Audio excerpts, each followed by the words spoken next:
Bienvenidos a Index. Hoy vamos a conversar con tres docentes investigadores de la Facultad Teresa de Ávila en la ciudad de Paraná. Los invito a presentarse. Bien, bueno, mi nombre es Analía Schmidt, soy docente de la casa, también estoy en el área de investigación, actualmente con un proyecto de investigación vigente sobre el tema de la creatividad y la simbolización en músicos compositores y no compositores de la ciudad de Paraná. Bueno, yo soy Lucas Rodríguez, también soy doctor en psicología, docente de la facultad, de las materias de psicología de la adolescencia y psicología de la vida adulta y la vejez. También trabajo en investigación, digamos, en el equipo de investigación y también estoy en CONICET, ¿no? En CONICET y en UCA.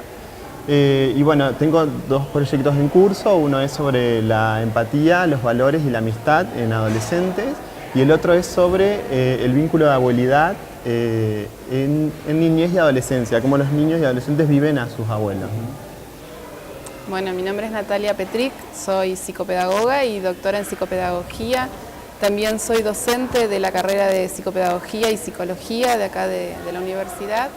Y también estoy llevando adelante con un equipo un proyecto de investigación acerca de aprendizaje universitario.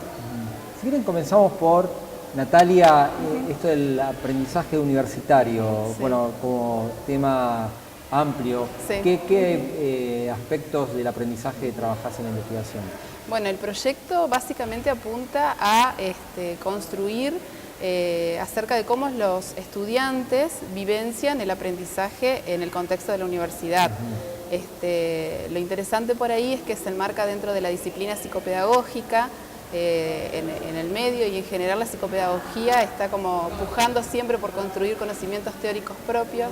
Entonces esto también tiene ese grado de relevancia y tiene que ver con considerar al campo universitario como un campo en el que se traman muchas dimensiones, factores, elementos, objetos, actores que habilitan a entender cómo los actores principales, que son los estudiantes, construyen este aprendizaje, y se parte de un supuesto en el cual este aprendizaje está significado de aspectos que exceden lo meramente académico también. Es un aprendizaje más complejo aún. La psicopedagogía entiende el aprendizaje como un proceso subjetivo, a la vez que intransferible, y a la vez que intersubjetivo y relacional.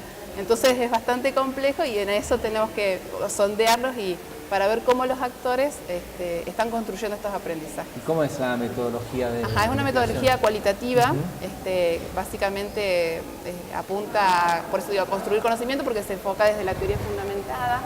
Entonces es a través de entrevistas, es un proyecto que está por iniciar su inmersión en el campo. Bueno, es por eso, es una metodología cualitativa para ver cómo estos sujetos construyen y significan el aprendizaje en el contexto universitario. Es un proyecto que también se enmarca desde lo que es a nivel mundial, tiene relevancia el estudio sobre la universidad, dado que es uno de los indicadores de calidad de un país. El stock de graduados de los países son indicadores de calidad de vida, de logro, de equilibrio entre la distribución de la riqueza. Entonces también estudiar en la universidad es un indicador de calidad de vida. ¿Y trabajás con alumnos de la Facultad Teresa de Ávila y de otras universidades? No, en este caso se desprende también de mi tesis de doctorado, donde trabajé con universidades estatales, trabajé con graduados. Ahora vamos a trabajar específicamente a nivel local con estudiantes de la universidad, eligiendo algunas de las carreras de los departamentos que conforman la Facultad Teresa de Ávila. Así que bueno, sí vamos a trabajar con estudiantes de los últimos años, o sea que ya han construido como su trayectoria, su oficio de estudiante, y dan cuenta retrospectivamente de esta construcción. Eso es novedoso en la psicopedagogía, en el sentido de que tradicionalmente se asocia más con tal vez la escuela primaria, ¿no? Sí, si bien así por el sentido común le dice psicopedagogía es ligado a la infancia, en realidad la psicopedagogía hace un tiempo ya considerable viene habilitando campos diversos en los cuales, porque el aprender es, diría alguna psicopedagoga conocida, es el equivalente al instinto en el animal, o sea, si no aprendemos no podemos sobrevivir. Entonces, en todos nuestros ámbitos de la vida está reflejado este proceso. Pero bueno, sí, la psicopedagogía, si bien siempre ha estado relacionada a la infancia, hoy en día es una disciplina que ha abarcado cada vez más campos, desde lo laboral, lo forense, la tercera edad, bueno, muchos ámbitos, digamos, que a fuerza de investigación y de práctica, porque es una confluencia entre la praxis y la teoría, va desempeñándose y desarrollando conocimientos, estrategias y demás. Lucas, vos trabajaste durante varios años el tema de la amistad, tanto en niños como en adolescentes, y más recientemente estás con el tema abuelidad. Ajá. ¿Querés comentarnos un poco las dos investigaciones? Bueno, nosotros sobre amistad venimos nosotros trabajando en relación de pares acá en la facultad, éramos con un equipo donde estuvimos trabajando cuestiones de la amistad vinculadas a la prosocialidad, vinculadas a la agresión física y verbal, digamos, algunas cuestiones, y sobre todo la amistad como un valor, digamos, importante en la relación de pares, digamos. O sea, el vínculo de amistad es un vínculo protector, digamos, en la psicología del desarrollo para diferentes cosas, inclusive para prevenir cuestiones psicopatológicas, ¿no? Y actualmente nosotros estamos con nos parece tan importante, digamos, el vínculo de amistad, que queríamos en esta línea de psicología positiva, digamos, poder ver un poco cuáles eran los valores que tienen los adolescentes, que se vinculan y que predicen más la amistad, digamos, o sea, y más una amistad de mejor calidad, digamos. Lo que estamos viendo por investigaciones preliminares que estamos haciendo es que una de las variables muy importantes, uno de los valores muy importantes, los valores son como ideas innegociables con los que uno, digamos, se comporta y se maneja en la vida. Y uno de los valores que más predice de alguna manera la amistad, por nuestras investigaciones, es la honestidad, digamos, esta cuestión de decir la verdad. Entonces nos parece importante esto, digamos, rescatar esto para poder, digamos, generar vínculos positivos de amistad, digamos, por eso. Y bueno, y también estamos viendo cuál es la dimensión de la empatía, digamos, o sea, qué de la empatía también influye, digamos, y predice de alguna manera los vínculos de amistad, digamos. Eso por un lado, digamos, es la línea de relación de pares que tenemos. Por el otro lado, nosotros este año, ya desde el año pasado, venimos trabajando en la cátedra de Psicología de la Vida Adulta y la Vejez, que bueno, con el envejecimiento poblacional nosotros trabajamos con los datos del observatorio que lo están mostrando lo que está pasando en Argentina, que es un fenómeno a nivel mundial. Entonces esto abre campos de investigación, digamos, en poblaciones más ancianas. Entonces el tema de la abuelidad tiene mucha relevancia por eso y también por la dinámica familiar que se está dando actualmente. Si nosotros pensamos la Argentina muchos años atrás, nosotros pensábamos existían las familias extensas donde estaban los padres y algún abuelo vivía en la casa y cuidaban del abuelo. Actualmente tenemos otra configuración familiar que tampoco no hay tanta frecuencia de familia nuclear como actualmente hay otro tipo de familias ensambladas o familias uniparentales. Y las mismas familias nucleares hacen que, o sea, en esta cuestión, por ejemplo, del campo laboral, donde los dos progenitores trabajen, esto genera que los abuelos tengan otro rol importante en el cuidado de los nietos y en el acercamiento para los nietos.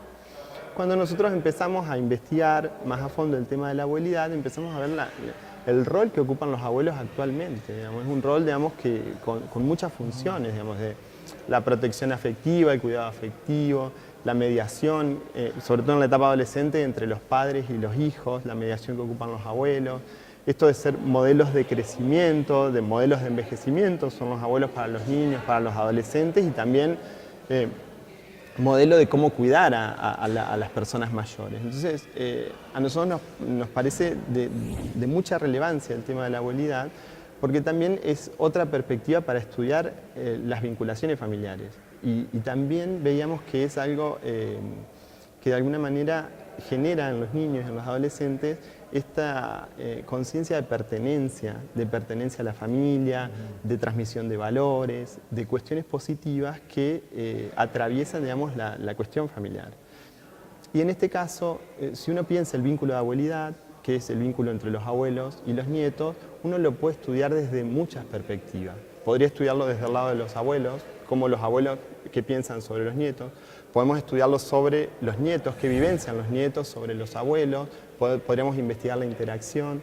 Nosotros en este momento tenemos una idea de un plan de trabajo de varios años con esta temática. Este año empezamos con trabajar niños y adolescentes. ¿Qué percepción tienen los niños y adolescentes sobre los comportamientos socioeducativos que perciben de sus abuelos? Pero estamos trabajando con población de niños y de adolescentes, qué es lo que ellos vivencian o perciben de sus abuelos. Entonces, recién estamos conformando, digamos, los instrumentos, digamos, para poder empezar a recolectar la información. En esta situación estamos.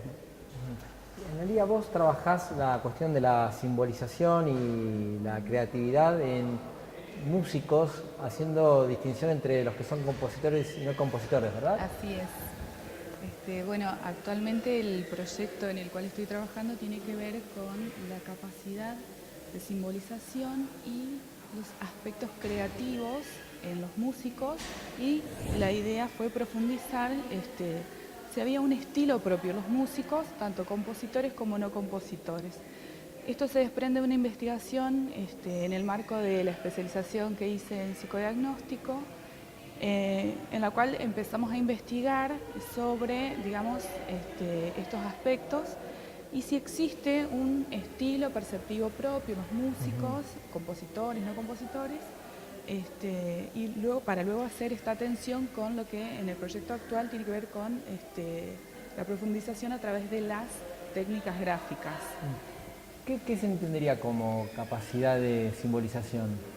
Es decir, la capacidad de simbolizar es uno de los aspectos más elevados que tiene el hombre, y nosotros yo al ser licenciada en psicología y al estudiar y trabajar desde la clínica, siempre hablamos de que un sujeto saludable es el que puede tener esta capacidad de simbolizar. ¿Qué quiere decir? De representar las cosas en ausencia de ellas y poder tomar distancia.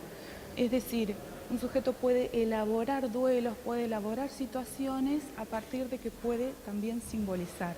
Los sujetos que por ahí tienen ciertas dificultades, podríamos decir, tienen rasgos, por así decir, más bien ligados a cuestiones traumáticas o patológicas.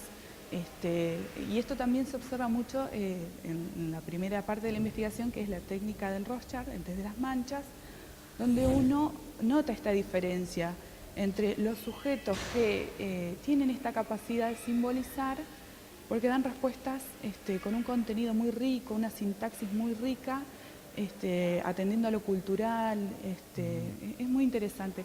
Por ahí, a diferencia, que tal vez por la experiencia que yo tengo en la clínica, de un sujeto con rasgos psicóticos que ante un determinado o una determinada lámina se larga a llorar. Por ejemplo, esto ha sucedido.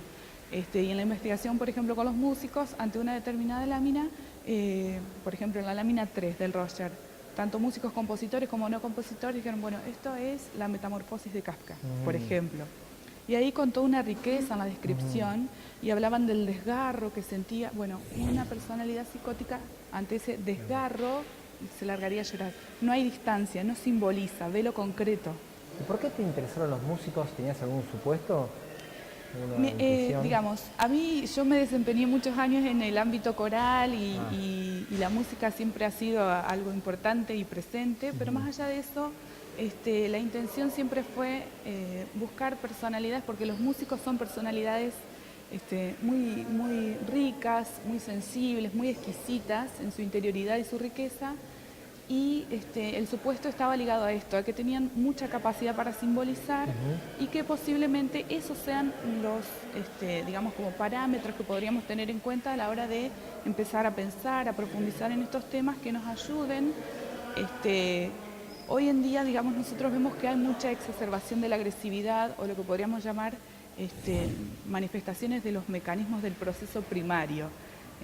Es decir, lo primario está ligado mucho a esta cuestión media cruda, y cada vez vemos que hay una manifestación directa de estos mecanismos. Ya no se simboliza tanto en algunas situaciones concretas. Por ahí, desde la experiencia, nosotros en la calle lo podemos ver, pero también en el trabajo en la clínica se ve específicamente a través de los relatos de los ¿Y pacientes. tenés alguna intuición o supuesto también en esta distinción entre los compositores y no compositores que hay en eso?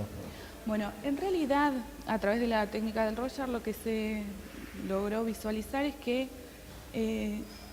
los dos no depende si es compositor o no compositor, sino de la estructura de personalidad que tenga y la permeabilidad entre consciente, preconsciente e inconsciente. Es decir, se habla de psiquismos con gran porosidad para que, digamos, el sujeto pueda de manera, porque se habla de la creatividad como esta regresión controlada al servicio del yo, dice Chris, uno de los autores. ¿Qué quiere decir? Que el yo de manera adaptativa puede ir a esas primeras tempranas experiencias satisfactorias o insatisfactorias, pero volver y mantenerse adaptado a la realidad. En cambio, eso no sucede tal vez en una personalidad no sana o que no pueda simbolizar. Pero en ambos grupos se encontraron cualidades que tienen que ver con lo creativo, con lo asertivo, con lo saludable, y también se encontraron personalidades también más desorganizadas, o sea que tiene más que ver con la estructura de personalidad más que con si componen o no componen. Pero sí, por ejemplo, en las técnicas gráficas, ahora sí se observa esta diferencia, en que uno puede ver que los dibujos de las personalidades de los compositores son más abstractas, en cambio los no compositores son más concretas. Por eso es que también, bueno, ahora estamos investigando ese punto específicamente, todavía no hay resultados ni preliminares ni nada, sino que ya se administró y ahora se está empezando a ver la bibliografía para ver específicamente a ver por dónde puede venir esta cuestión. Se puede hablar de, bueno, una inteligencia más abstracta, sí, pero en el Rorschach esta diferencia no se notó. Les agradezco este rato de conversación. Nos encontramos en una próxima emisión de Index. Muchas gracias.